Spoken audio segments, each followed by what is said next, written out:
So here we are finally at the hiring manager. I guess you could say the buck stops with the hiring manager. A hiring manager is not looking for an I'm open to anything sort of a resume. They need you to be specific and sell them on the benefits of what it feels like to be your employer. So remember what I said? This is a professional branding tool that you are delivering to them. You want them to see what's special about you. Yes, you want to fit into the job description, but you also want to stand out as being somewhat unique from your competitors. They want to look at your resume and say, oh, yeah, I'm kind of excited about working with that person. They would be a great part of the team that I'm trying to put together. Hiring managers are looking to hire someone to fill a specific role on their team. So while you may think you're being accommodating by saying that you're open to anything, you may come across as wishy-washy. Know what your defined value added is. So what makes you special? What makes you hireable? So think about it this way. The iPad buyer is looking for something specific. Are they looking for portability? Are they looking for a teaching tool? Are they looking for an email reader? You can see that if you're buying an iPad, it's less compelling if an ad says it's an electronics product that will do everything than it is if you see an ad that helps you imagine yourself using it to teach your grade 4 class, if that's what you want to use it for. You need to stand for something specific and compelling.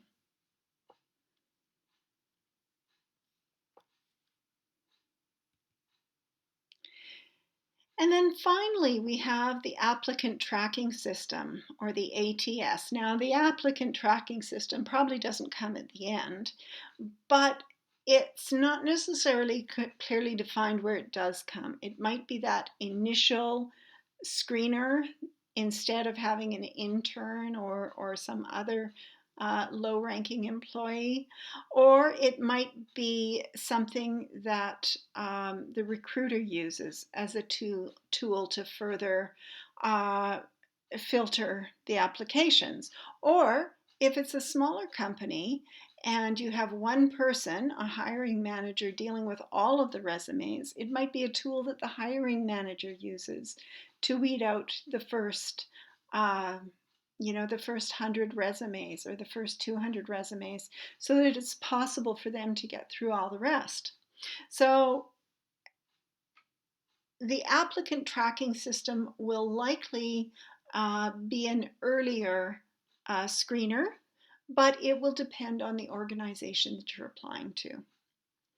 So about half of all businesses now use some form of ATS. This tracking system helps organize, store, and access the resumes in sometimes a very large database. Of course, this would depend on the organization that you're applying to. It is most often used as an initial screening tool for recruiters.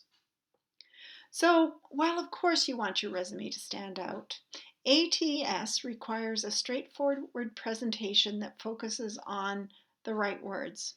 So yes, make your resume attractive and professional, but avoid unique and quirky formatting.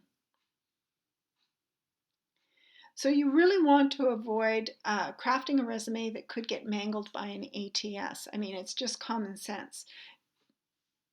So yeah, kind of think about professional, not fancy.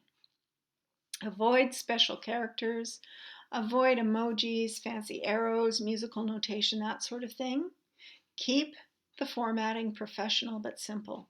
Use easy to read headings, work experience over things I've excelled at. Education, not something overly clever like School of Hard Knocks. God, I hope none of you would do that, but I've also seen some strange things. Uh, Use default fonts. You don't want to mess something up by using a fancy font. People don't really want to see fancy fonts anyway. I mark lots of papers. I don't want to see fancy fonts. I find them kind of irritating. I want professionalism. Recruiters want professionalism, and ATS wants predictability.